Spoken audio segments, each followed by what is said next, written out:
One of the greatest piece of advice that I've received this year is someone told me and specifically like spoke to me. He was like, Amy, like who you are at 21 won't be the same person at 41. So what you're really needing in a person, in your partner, is just someone who is willing to relearn every version of you and who can love and nourish each version and ultimately stays. And that I think really changed my view on love and what I'm really looking for, because I feel like I have made so many lists and journal entries the past 6 to 8 years on like what I'm looking for and like a list of characteristics and traits and skills, and I realized it's just so unnecessary because ultimately what you're really looking for is someone who knows what love is. And typically, like psychology literally says that you don't really end up dating your ideal type anyway. And like when people are describing their ideal types, they're actually describing an ideal version of themselves. And I think that's so true. Like for me, I would say like I would want to date someone who enjoys traveling, who doesn't really want kids, like dresses well, has cool hobbies, is emotionally intelligent, curious, intellectual, independent, can laugh easily in stressful situations, positive, list goes on and on and on and on. And those are traits that A, I either have that I want to strengthen, or B, traits that I want, period. And it's like, I don't want to date an ideal version of myself. Like, I want to date someone who compliments me and who will meet me where I'm at. So I think that's something that's really changed. And I haven't had like any journal entries actually at all on like the ideal partner. Now I'm more focused on knowing what love is and what love means to me. And yeah.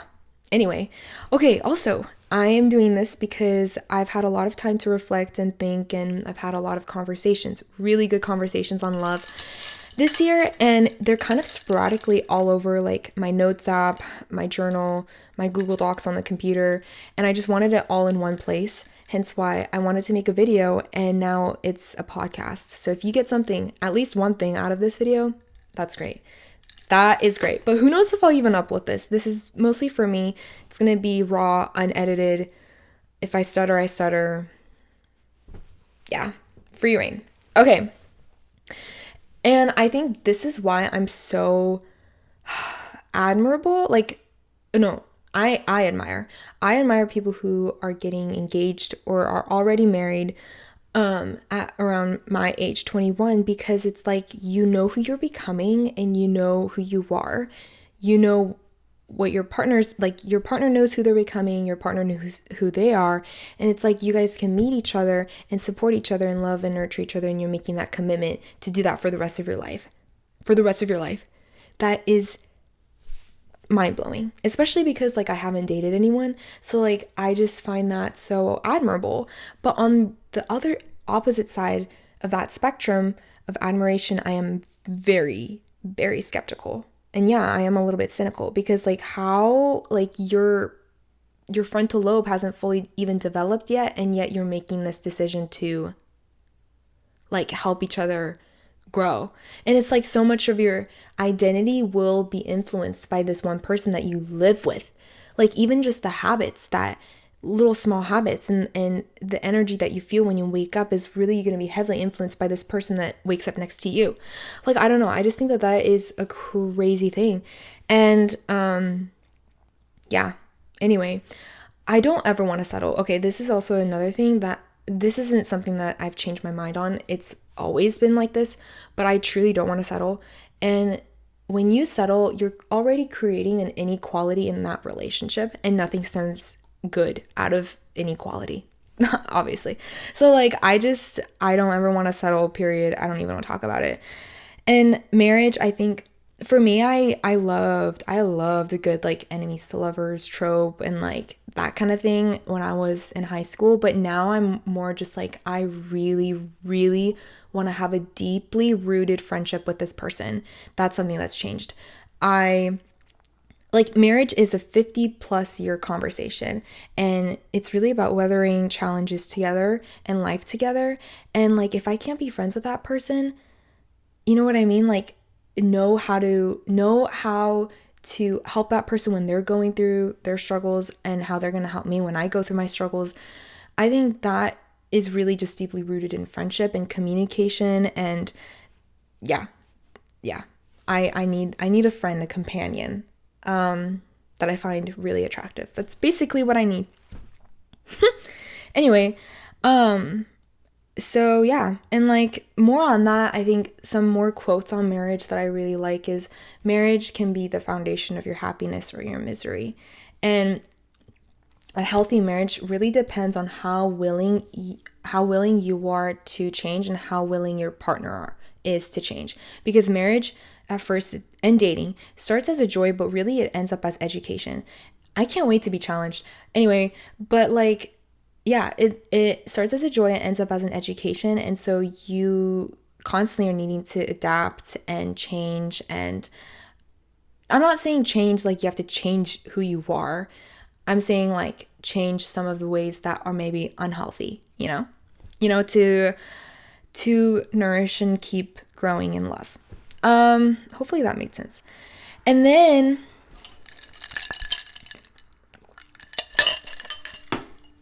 now I want to talk about solitude. Okay, I love solitude, and that's something that this is something I don't think I would have imagined myself in high school doing, and that's solo traveling. Solo traveling, should I get into it?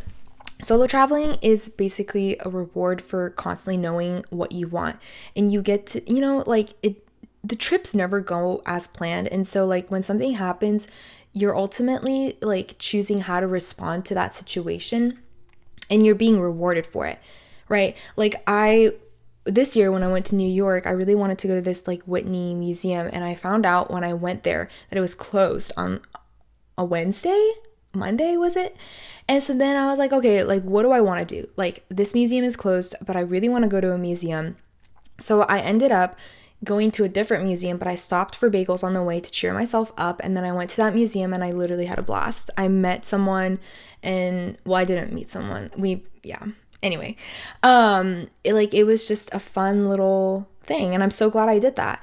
And see, that's a reward for knowing what you want. And so now I realize like being on solitude and being independent and just like really enjoying the time that you spend with yourself, even if it may not be a great circumstance, still learning how to deal with that on your own, I think is so important. And there's a quote that I love about solitude. Solitude is to be present with yourself and content with yourself.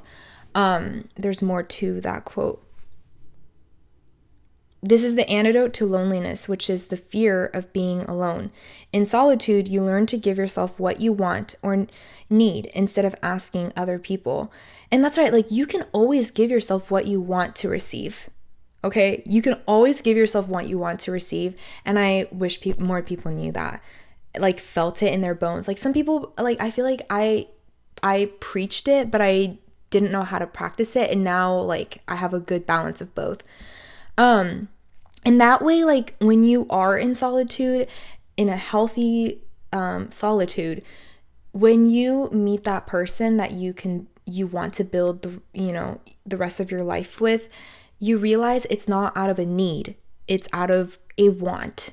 Okay, there's a big difference. It's not because you need escape, it's not because you need redemption or healing from another person. You're choosing who you want to choose, not out of a need and not out of escapism. I think that's really like a beautiful thing. And for a long time, I think this is so important because I used to view like being in a relationship as a reward status.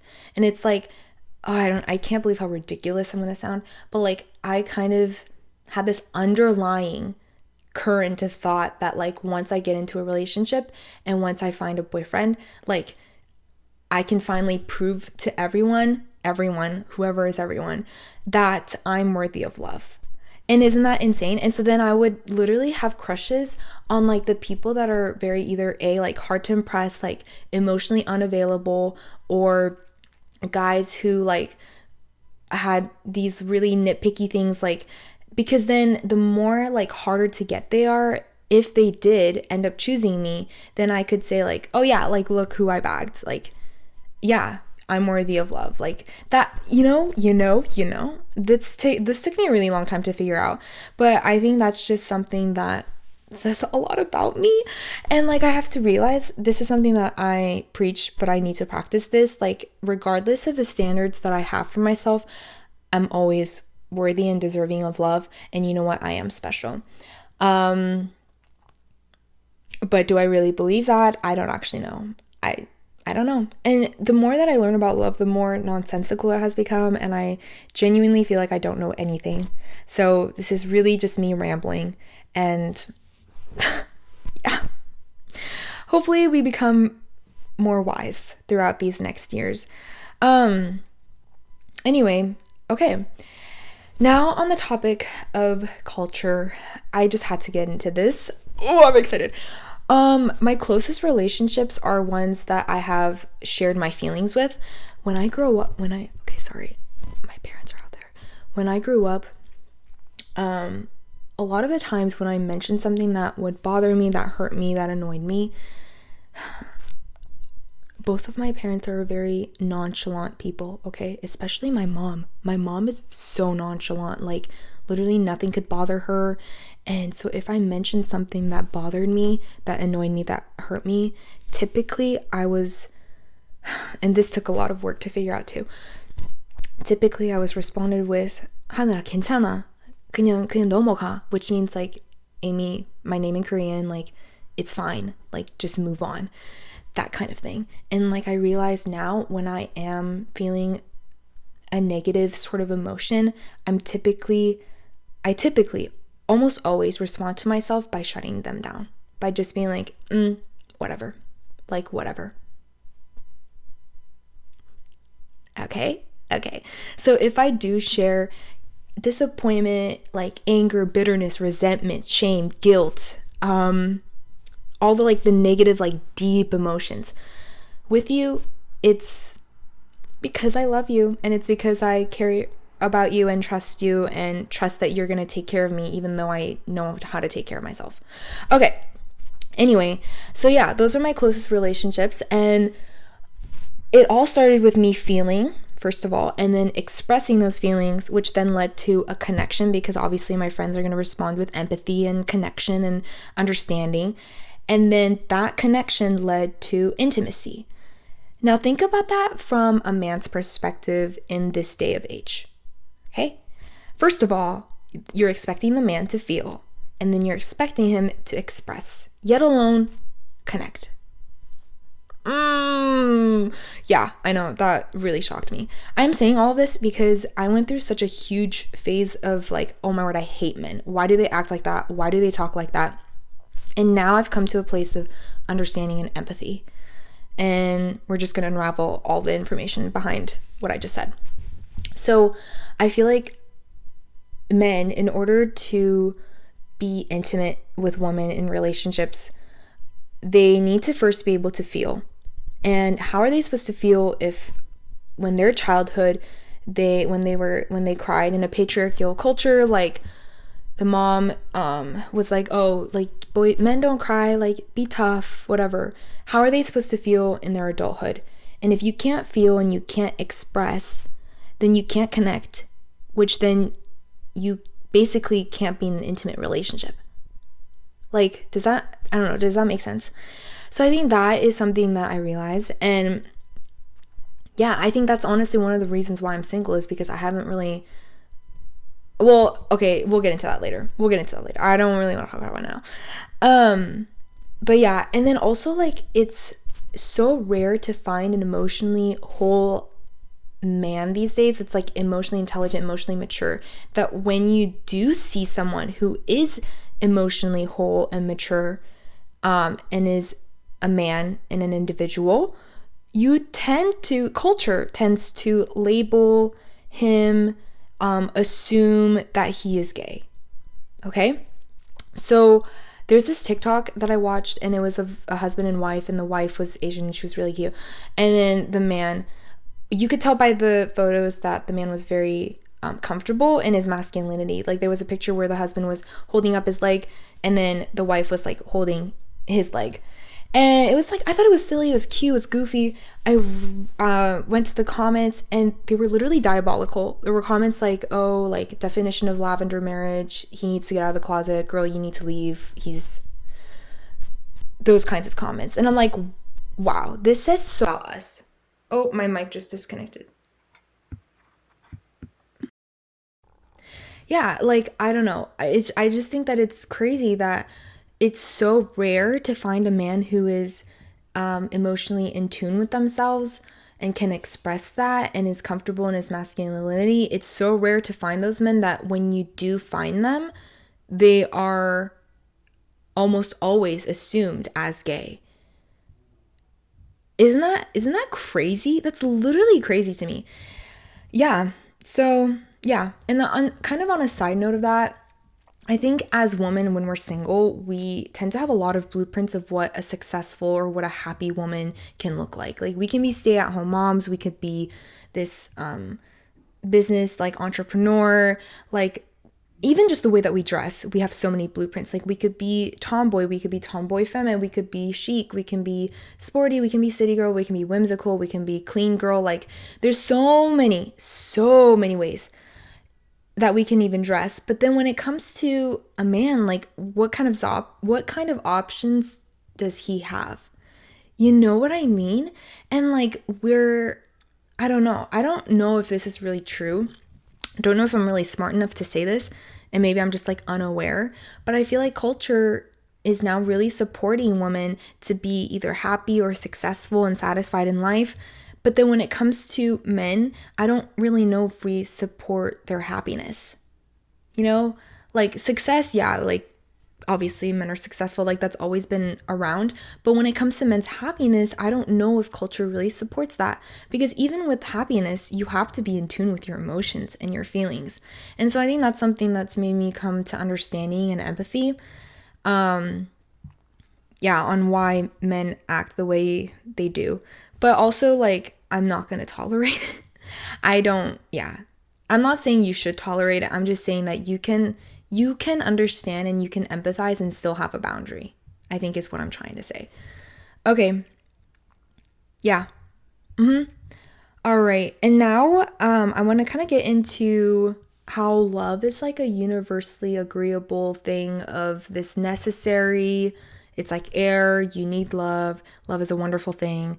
But then I don't think that there is one agreeable definition on what love is. And so I kind of asked a bunch of different friends, like, hey, what do you think love is? How do you know when you love someone? That is a great first, second, third date question, I think. And it's a question that you should ask yourself so that I can ask you. But for me, I know, like, I think if I happily make sacrifices or make sacrifices and I don't really see them as a sacrifice, that's when I know I love someone. Whether it's money, time, an inconvenience, like, I'm like, no, I'd be happy to do that for you. No worries. Literally no worries at all. And then there's some other answers like, I really just feel it in my bones. Like, I want to be this, I almost have this motherly, like, affection towards them, whether it's romantic or platonic. I've also gotten, like, I can share my struggles with them. Like, I know I love this person when I want to be vulnerable with them. That was a great answer. Yeah, like, I can imagine a family. I think that's more obviously in the romantic sense, but those are just some of the answers that I've gotten. And I think it's interesting. And I think, yeah, it's something that you should talk about with your partner, obviously. And then kind of the last thing that I've been thinking about a lot is being seen versus being perceived. This is, I think, the main reason why I'm single is because I don't know if I've ever been fully understood and seen by a man, and have been loved for it. Like, seeing is going to a store and being like, oh my word, this phone case is so you. And you're like, wow, like, that is so me. Like, I do love this. Or like, oh, my favorite thing is being in a public situation with a friend and then later on debriefing about that situation. And I'm like, yeah, I was so uncomfortable. And my friend saying, oh my goodness, when she said that, I knew you would be automatically uncomfortable and I could tell. That is like being seen. To love is to be known, right? But also you can be known and not be loved by a person, and vice versa. You can be loved by a person and not be known by them. And I think that is something to be cautious about. Yeah, I guess yeah. I think I'm just going to leave it at that. And then the whole other side of perceiving. Perceiving is not always a reflection of reality. It's a creation of it. And, there's been times where people are, oh yeah, like this is so you. And I'm like, really? Really? I don't think that's me at all. So that's like being perceived. And I'm just kind of obsessed with that whole idea of being seen versus being perceived. And I just want to be seen and known and loved for it. That's my ideal type. That's my ideal type. And I also want to provide that for another person. So is that a wrap up? I think that's a wrap up. Yeah. I mean, I'm on this journey, and I hope you're also on the journey to really have time to reflect and think and have really some good conversations with good friends. I think that's really what's been filling me up this year. And I just want the same for you. So yeah, to write is to taste life twice. I just recently saw a Substack article on that. So do whatever you got to do to fully love who you are and love where you're going. Life is as good as your mindset. And I'm going to leave it at that. All right. Bye.